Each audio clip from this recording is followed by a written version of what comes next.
Something I'd like to know about AI is best practices on how to get folks who may be wary of AI or maybe not as tech literate in this day and age to embrace it, not be afraid of it, and understand how it can be utilized in their day-to-day to make their lives a little better. Welcome.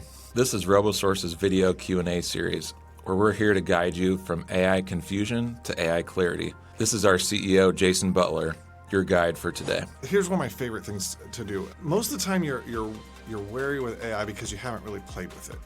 And it feels like one of those tech things that everyone talks about that's like, this is going to be super hard and super techy. It is so much fun just to sit down and actually just say, hey, let's just ask it some questions. Let's play with it a little bit. I recently did this with my dad.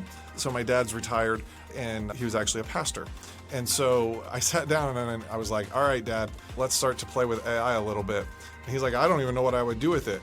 And I said, well, how would you go about writing a sermon? And he started, rattling off his step. And so I started just chatting with the tool and laying it out. And next thing you know, it was pulling up some of his favorite theologians. It was pulling up some of his favorite books. He actually kind of pushed me out of the way and started having a conversation with it on his own because he had that wow moment. He had that moment where it was like, oh, I get that it is able to interact with me in a way that actually is helpful to me and not necessarily scary.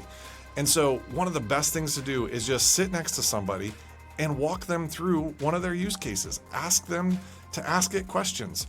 Have it sort of have a conversation with them. We all kind of understand how we approach problems and how we approach the day-to-day. It's really kind of empowering to know that there's a tool that can challenge some of our thoughts, but can also validate the way that we're going about solving a problem. Any additional AI questions? Drop them in the comments and we'll take a swing at them.